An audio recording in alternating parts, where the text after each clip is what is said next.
Mes parents ont fait couper ma fille de 9 ans, de l'immense portrait de famille la veille de Noël, j'ai vu un portrait de famille encadré, avec le visage de ma fille de 9 ans complètement coupé. Personne n'en a parlé. Ma fille a dégluti, et elle est devenue silencieuse. Le lendemain, j'ai tendu une enveloppe à mes parents. Ils l'ont ouverte, et ils se sont mis à hurler. Je ne suis pas le genre de personne qui cherche à s'offusquer pour un rien. Je suis une mère célibataire, pas un détective à plein temps. Je n'ai pas l'énergie de construire des tableaux de complot, avec de la ficelle et des punaises. La plupart des jours, j'essaie juste de garder mon enfant nourri, à peu près propre, et émotionnellement intact. Donc, quand je suis entré dans le salon de mes parents, la veille de Noël, et que j'ai vu ce cadre au-dessus de la cheminée, ma première pensée n'a pas été « ils l'ont fait exprès ». La cheminée, ma première pensée n'a pas été « ils l'ont fait exprès ». Ma première pensée a été « tiens, parce que j'avais déjà vu cette photo avant ». C'était la photo des grands-parents, avec tous les petits-enfants, celle que ma mère adorait, parce que tout le monde était aligné et souriant, et que personne ne clignait des yeux, ce qui, dans notre famille, compte comme un petit miracle. Elle se trouvait avant dans un cadre plus petit, sur la table d'appoint, près de la lampe. Je m'en souvenais clairement, parce que mon père en avait fait toute une histoire, pour que tout le monde soit parfaitement positionné, comme s'il réalisait un film, au lieu de rassembler 5 enfants et 2 adultes, qui n'arrêtaient pas de toucher à leurs cheveux. Maintenant, elle était plus grande. Nouveau cadre. Papier glacé. Au centre de l'attention. Maintenant, elle était plus grande. Nouveau cadre. Papier glacé. Au centre de l'attention. Placé sur la cheminée. Comme si elle avait atteint la sainteté. Et dans cette version, ma fille, est là, n'était pas là. Pas cachée au fond. Pas debout derrière l'épaule de quelqu'un. Elle avait été coupée de l'image. Proprement. Soigneusement. Comme si quelqu'un avait pris son temps. L'arrière-plan, là où se trouvait son visage, n'était ni dentelé ni étiré. Il était lissé. L'espacement avait été corrigé. Le tout avait été réimprimé. C'était le genre de retouche que l'on fait, quand on ne cherche pas à cacher la retouche. On cherche à cacher la personne. Ma mère était dans la cuisine, faisant teinter la vaisselle, en criant que le dîner était presque prêt. Mon père retirait ses bottes, comme s'il revenait du Yukon, au lieu de sa propre allée. Ma sœur Nicole est passée devant moi, dans un pull beige, qui semblait n'avoir jamais été exposé à une boisson renversée de sa vie. Mon frère Eric était déjà sur le canapé, avec son téléphone, comme si s'asseoir était sa propre tradition de Noël. Les 2 filles de Nicole, Alé et Kanzi, se disputaient, pour savoir qui s'assierait le plus près de grand-mère. Leur frère Ethan construisait une tour, avec des sous-verts.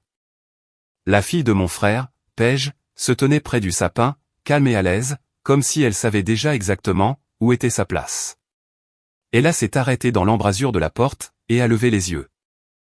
J'ai regardé son visage faire le plus infime changement, juste une toute petite crispation autour de la bouche, comme si elle avait goûté quelque chose de très acide, et avait décidé de ne pas faire la grimace, parce qu'elle ne voulait pas qu'on la remarque.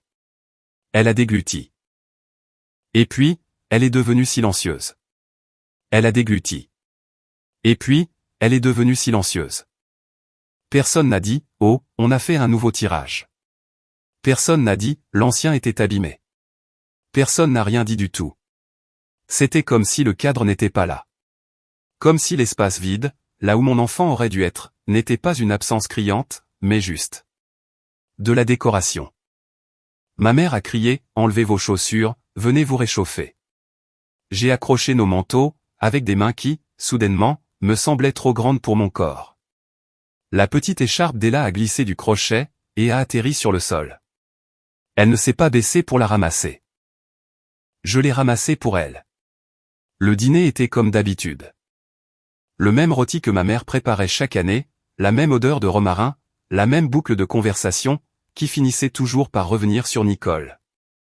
Le gala de danse de Haley. Le programme pour surdoués de Kanzi. Les adorables petites blagues d'Ethan. Les bonnes notes de Paige, accueillies par le genre de compliments faciles, qui n'ont pas besoin d'être mérités 2 fois. Et Ella? Ella était assise là, avec sa fourchette à la main, attendant un moment pour parler. Elle a essayé une fois. Juste une fois. Elle a commencé à dire quelque chose, à propos d'un livre qu'elle lisait. Elle était obsédée récemment par ces mystères où les enfants résolvent des choses que les adultes ne peuvent pas résoudre. Quand mon père l'a coupé au milieu de sa phrase, pour demander à Ethan s'il voulait plus de sauce, ça n'a pas été crié. Ce n'était pas malveillant, d'une manière que l'on peut pointer du doigt et signaler. C'était pire. C'était normal. Ma mère a ri, à propos de quelque chose que Haley avait dit. Mon père a dit à Paige qu'elle était une si bonne fille. Nicole s'est penchée en arrière, et a dit « J'adore simplement qu'on soit tous réunis ». Eric a dit « Ouais ». La famille, tout le monde réuni. Eric a dit « Ouais ». La famille. Ella a baissé sa fourchette. Après le dîner, les cadeaux sont sortis. Ma mère en a fait tout un spectacle, distribuant les paquets, comme si elle animait un gala de charité. Les enfants de Nicole ont ouvert des choses, qui étaient si spécifiques, que c'en était presque impressionnant. Haley a eu le sac de danse de marque exacte, dont elle parlait depuis des semaines. Kanzi a eu un ensemble de marqueurs d'art, qui semblaient tout droit sortis, de la boutique de souvenirs d'un musée. Ethan a eu une voiture télécommandée, qui était déjà à moitié déballée, avant que quiconque ait pu finir de dire « Ouah ». Paige a reçu un collier, avec un petit pendentif en forme de pois. Ma mère a eu les larmes aux yeux, comme si elle venait de guérir une maladie. Ensuite, ma mère a tendu un sac à Ella. C'était le genre de sac, que l'on trouve dans une pharmacie. Brillant. Générique. Imprimé avec des flocons de neige qui ne correspondaient pas vraiment, car le sac avait manifestement été fabriqué en juillet. À l'intérieur, il y avait un kit de bricolage. Sur le thème des licornes, avec de la colle pailletée, des pierres précieuses autocollantes, et un journal intime à paillettes. Ella n'est pas le genre d'enfant à aimer les journaux intimes à paillettes. Ella aime les livres à chapitres, et les puzzles, et chercher des faits aléatoires sur l'espace, parce qu'apparemment, mon enfant est né avec 70 ans d'âge, et beaucoup de curiosité. Elle a regardé le sac pendant une demi-seconde, juste assez longtemps pour que je sente ma gorge se serrer. Puis, elle a souri, le genre de sourire que font les enfants, quand ils connaissent les règles. Merci, a-t-elle dit doucement. Ma mère a rayonné, comme si elle avait tapé dans le mille. J'ai regardé et elle a replié le papier de soie dans le sac, comme si elle essayait d'annuler le fait de prendre de la place. Plus tard, après que la maison s'est calmée, et que tout le monde a migré vers ce brouillard de coma sucré, ma mère nous a proposé la chambre d'amis. Pas ton ancienne chambre. Pas tu peux dormir là où tu avais l'habitude. La chambre d'amis. Drap beige. Rideau à fleurs. Une lampe qui bourdonnait, si on respirait près d'elle. Ella s'est glissée dans le lit, sans dire un mot. Je me suis assise sur le bord, et je lui ai brossé les cheveux, comme je le fais toujours, quand je ne sais pas quoi faire d'autre. Tu veux en parler ? Ai-je demandé, en gardant la voix légère. Elle a haussé les épaules. Ça va. Ce n'était pas le cas. Mais elle n'avait pas 9 ans, parce qu'elle le voulait. Elle avait 9 ans, parce que c'est ainsi que le temps fonctionne, et les enfants de 9 ans apprennent vite, ce que les adultes ne veulent pas dire à voix haute. J'ai embrassé son front, et j'ai attendu, jusqu'à ce que sa respiration bascule vers le sommeil. Ensuite, j'ai mis la main dans mon sac. L'enveloppe était là, exactement là où elle avait été toute la nuit. Épaisse. Propre. Comme quelque chose d'officiel, avant même qu'on ne l'ouvre. Je l'ai retournée dans mes mains, une fois. 2 fois. Je ne l'ai pas ouverte. Je n'ai rien relu. Je n'ai pas répété de discours. Je suis juste restée assise là, à écouter la maison craquer et s'apaiser, et j'ai senti quelque chose en moi s'apaiser aussi. Au matin, j'allais remettre cette enveloppe à mes parents. Et ils allaient hurler. Quand les gens me demandent à quoi ça ressemble de grandir dans une famille comme la mienne, j'ai toujours envie de dire que c'est bien. Parce que c'est ce qu'on apprend à dire. On apprend à arrondir les angles. On apprend à en rire. On apprend à hausser les épaules. On apprend à être la personne qui ne rend pas les choses bizarres. Nicole était toujours au centre des célébrations. Elle pouvait respirer dans une pièce, et ma mère le remarquait. Elle pouvait avoir un 14 sur 20, et mon père disait, c'est ma fille. Comme si elle venait de gagner un prix Nobel. Je me souviens d'un Noël, où Nicole a déballé un pull et a pleuré, vraiment pleuré, parce que c'était la nuance exacte de rose qu'elle aimait. Ma mère l'a serré dans ses bras, mon père a applaudi, et tout le monde a agi, comme si le monde venait de devenir meilleur, parce que Nicole avait reçu un vêtement en tricot. Moi, j'avais reçu une lettre de bourse, cette semaine-là. Pas une petite. Le genre de chose, pour laquelle les professeurs vous prennent à part. Pas une petite, le genre de chose, pour laquelle les professeurs vous prennent à part. Quand j'en ai parlé au dîner, mon père a hoché la tête, et a dit, c'est bien. Puis il s'est tourné vers Nicole, et lui a demandé si elle voulait encore de la purée. J'ai fixé mon assiette, et j'ai ressenti cette sensation familière, comme si j'étais sorti du cadre, et que personne ne l'avait remarqué. Quand j'ai levé les yeux, ma mère m'a lancé ce regard, et a dit, ne rends pas les choses bizarres. C'est devenu l'hymne de la famille. Ne rends pas les choses bizarres, quand Nicole a la nouvelle voiture. Ne rends pas les choses bizarres, quand Eric est félicité pour avoir tondu la pelouse, une seule fois. Ne rends pas les choses bizarres, quand tu es celle qu'on appelle, quand on a besoin d'aide. Je suis devenu mère célibataire, de la même manière que certains deviennent, un exemple à ne pas suivre. Pas parce que j'avais fait quelque chose de fou et dramatique, mais parce que la vie ne suit pas toujours, le calendrier que vos parents ont choisi pour vous. Le père d'Ella était là, au début. Mon père n'a jamais dit, nous ne l'acceptons pas. Il n'en avait pas besoin. Il disait des choses comme, eh bien, ce n'est pas comme ça qu'on l'imaginait. Il disait, tu as rendu les choses compliquées. Alors que ce qu'il voulait dire, c'était, tu ne nous as pas donné une histoire, dont nous pouvons nous vanter. Alors, j'ai travaillé. J'ai travaillé de nuit, parce que les journées, c'était les sorties d'école, et les devoirs, et le nettoyage des empreintes de doigts collantes, sur tout ce que je possédais. J'ai travaillé à la table de la cuisine, avec un ordinateur portable qui brillait dans le noir, pendant qu'Ella dormait dans la pièce d'à côté, et je me suis répété, la même chose, encore et encore. Personne ne viendra. Tu dois te suffire à toi-même. Et, d'une certaine manière, ça a commencé à marcher. Pas d'une manière glamour. Pas d'une manière à dire, regardez mon empire. Mais d'une manière à dire, mes factures sont payées, et mon enfant est en sécurité. C'est à ce moment-là, que mes parents sont venus me voir pour la maison. C'était un mardi quand ma mère a appelé, la voix trop enjouée, comme si elle essayait de me vendre quelque chose. Tu peux passer ? A-t-elle demandé. Il faut qu'on parle. Quand je suis arrivé, mon père avait des papiers étalés sur la table, comme si nous étions sur le point de lancer une défense juridique. Il y avait une lettre, avec des mots comme « en retard » et « dernier avis ». Ils avaient une date limite. Ils n'avaient aucune bonne option. Et soudain, j'étais la solution.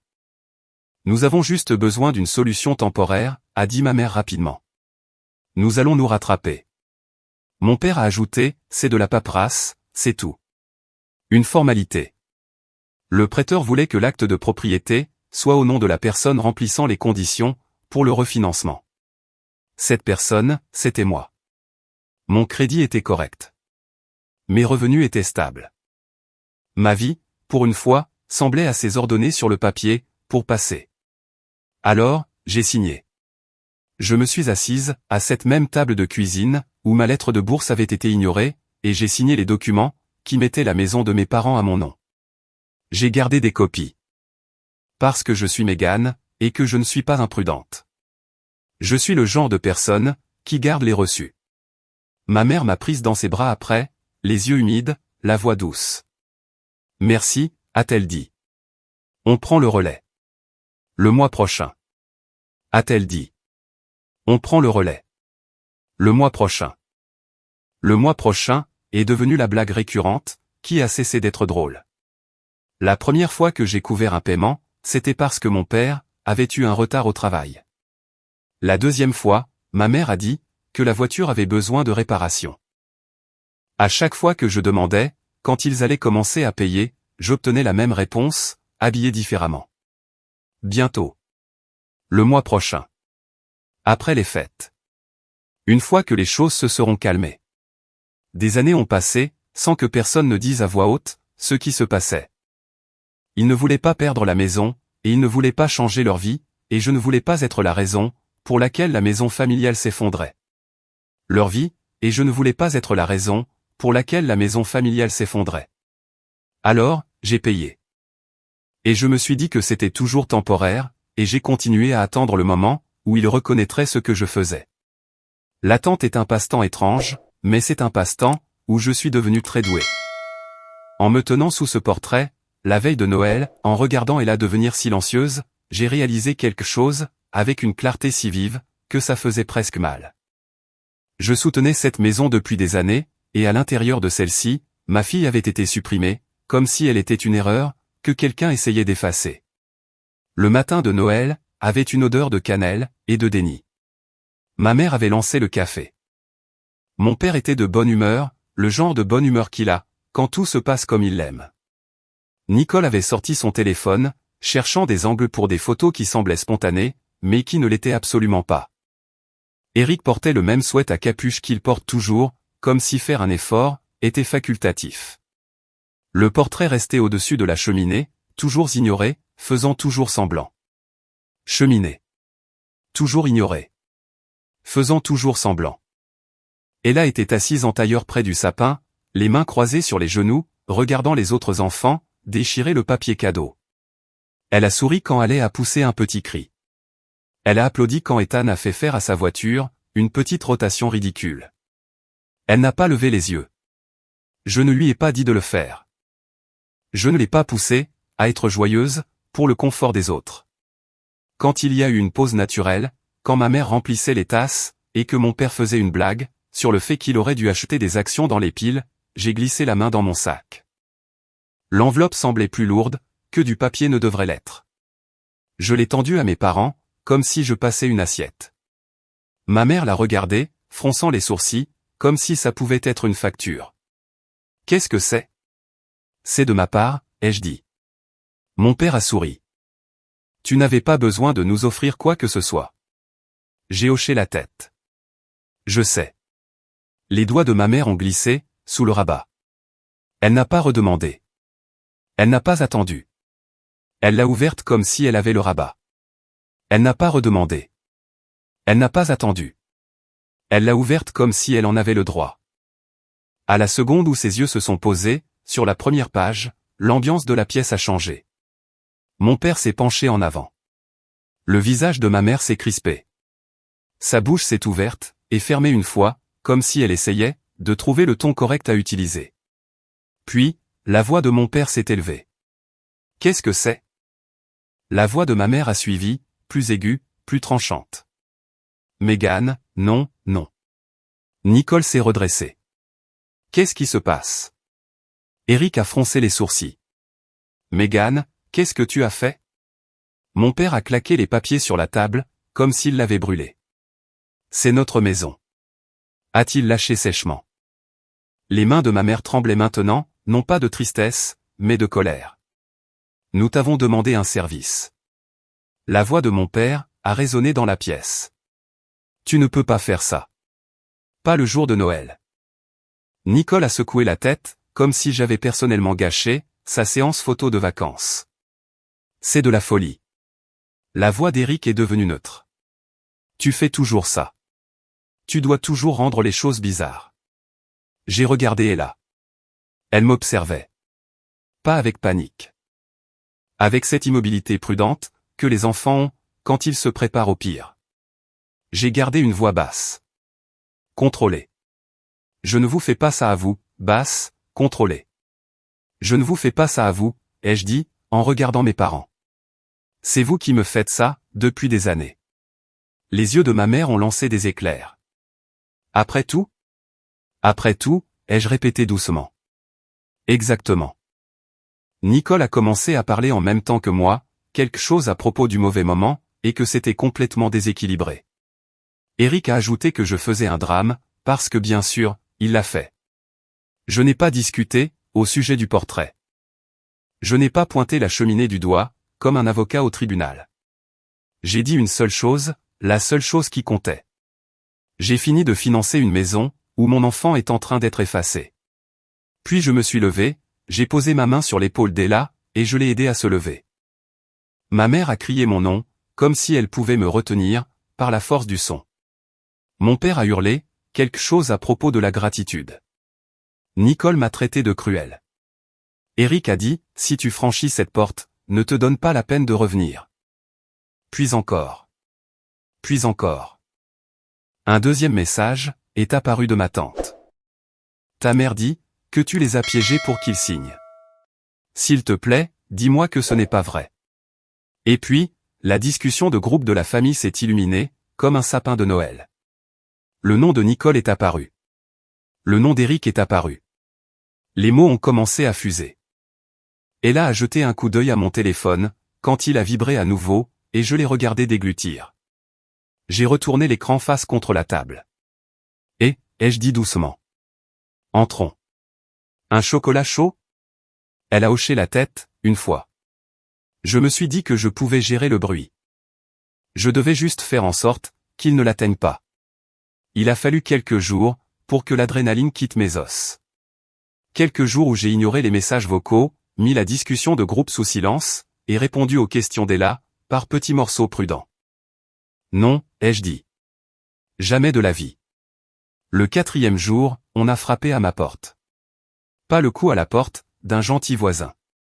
Pas le coup à la porte d'une livraison de colis. Le genre de coup officiel. Megan Ansley?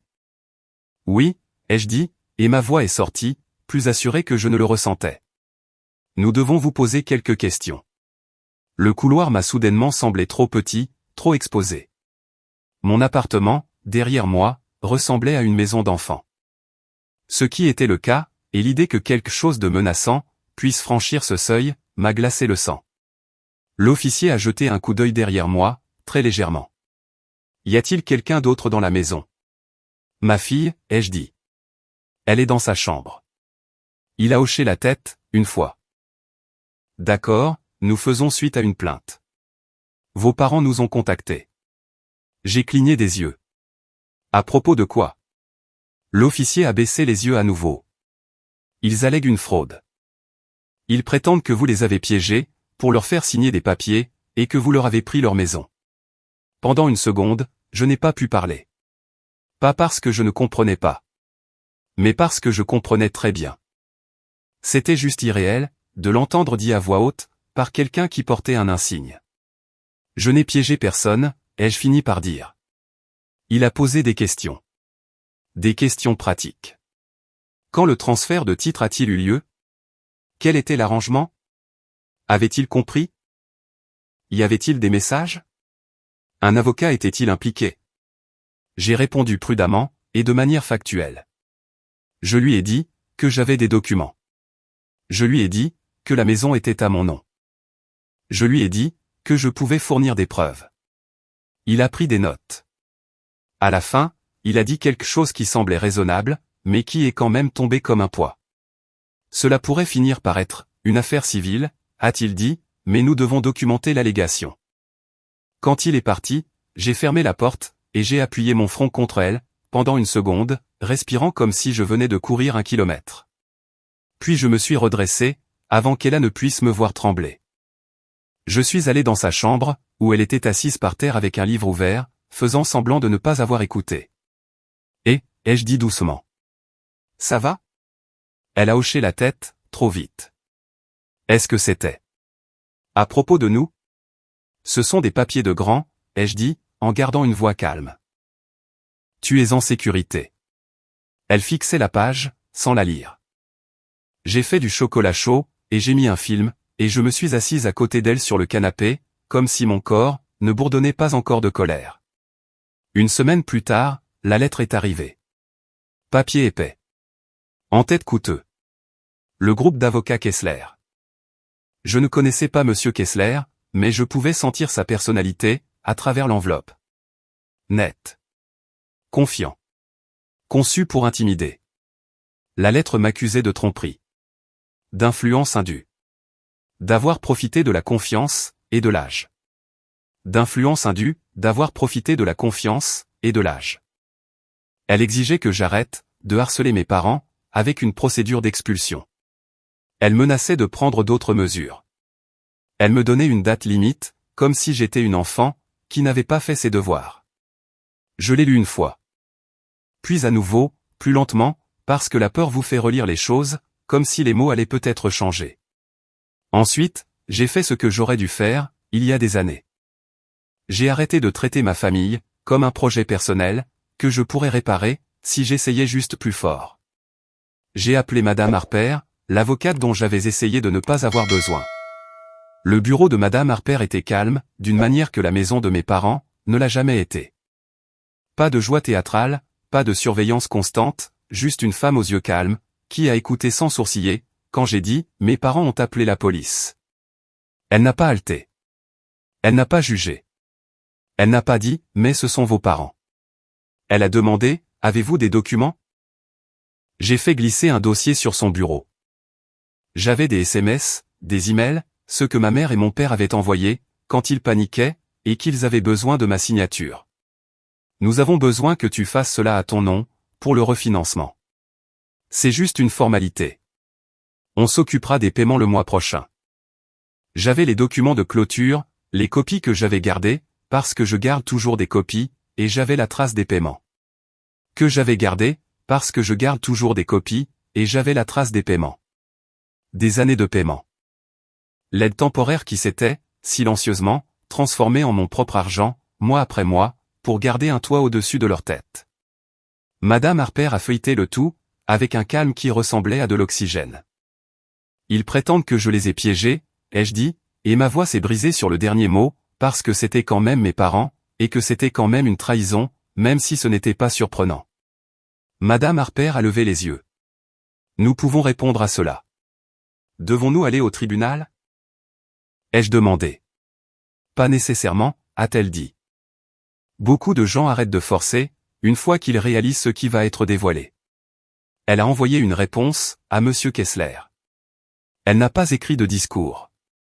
Elle a écrit un exposé des faits, et ensuite, quelque chose a changé. Pas immédiatement, pas proprement, mais je l'ai senti. Le ton de Monsieur Kessler s'est adouci. Les dates limites sont devenues des requêtes. Les menaces sont devenues des demandes d'information. Le silence s'étirait plus longuement, entre les messages. C'était comme de regarder quelqu'un réaliser que l'histoire qu'il essayait de vendre n'allait pas tenir la route. La pression légale a commencé à reculer. La pression sociale, en revanche, elle a empiré. Parce que, quand les gens ne peuvent pas gagner avec de la paperasse, ils essaient de gagner avec la honte. La discussion de groupe de la famille s'est transformée en tribunal. Nicole a publié que je poursuivais nos parents en justice, ce qui n'était pas vrai, mais l'exactitude n'a jamais été son fort. Eric est intervenu, en disant que papa avait tout fait pour nous, ce qui était hilarant. Parce que papa ne se souvenait même pas de ma bourse d'études. Des parents s'en sont mêlés, avec des opinions et des versets bibliques, et ce genre d'indignation morale, que les gens adorent, quand ça ne leur coûte rien. Et Ella m'observait. Peut-être pas chaque mot, mais assez. Assez pour voir ma mâchoire se crisper, quand mon téléphone vibrait. Assez pour entendre mon ton devenir tendu, quand je disais « tout va bien ». Et ce n'était pas le cas. Alors, j'ai arrêté. Je n'ai pas argumenté point par point. Je n'ai pas expliqué mon enfance. Je n'ai pas mendié pour un peu d'équité. J'ai attendu que la discussion atteigne un volume critique, et ensuite, j'ai publié un message court. 2 captures d'écran des messages de ma mère, disant que c'était une formalité. Une capture d'écran de mon père, me demandant si je pouvais couvrir ce mois-ci, et promettant de payer le mois prochain à coup sûr. Et une preuve claire, de l'historique des paiements. Pas d'histoire. Pas de coup de gueule. Juste des années de paiement, empilées sur une ligne. Ensuite, j'ai posé mon téléphone, et j'ai préparé le dîner pour mon enfant. Quand je l'ai repris 1 heure plus tard, la discussion était silencieuse. Pas silencieuse parce qu'ils avaient compris. Silencieuse, parce qu'il n'y avait plus rien à dire, sans avoir l'air d'un menteur. Quelques messages privés étaient arrivés. Je suis désolé. Je ne savais pas. Je n'arrive pas à croire qu'ils aient fait ça.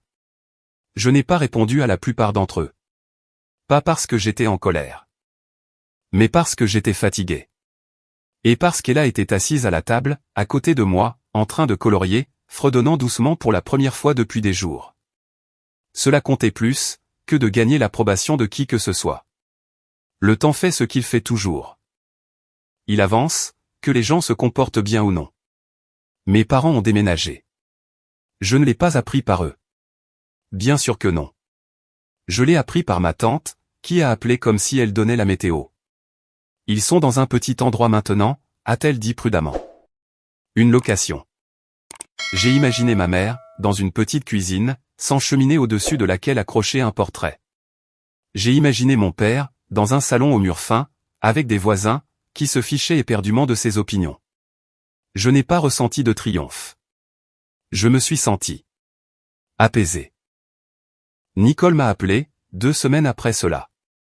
Sa voix était plus douce que d'habitude, ce qui, chez Nicole, représente un changement de personnalité complet. Il faudrait qu'on parle, a-t-elle dit. Eric a envoyé un texto. Quelque chose de vague, sur le fait d'aller de l'avant. Je pouvais entendre le sous-entendu, sans aucun effort. Maintenant que l'histoire de mes parents s'était effondrée, devant tout le monde, être de leur côté, n'était plus socialement pratique. Maintenant, la réconciliation était une façon de redorer leur blason. Je n'ai pas crié. Je n'ai pas écrit de dissertation. J'ai dit, non, merci.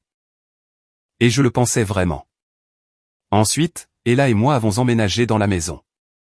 J'ai porté le premier carton à l'intérieur, je l'ai posé, et j'ai fait la chose que l'on fait, dans un nouvel endroit. J'ai regardé autour de moi. Le portrait était toujours au-dessus de la cheminée, toujours glacé, toujours aussi faux.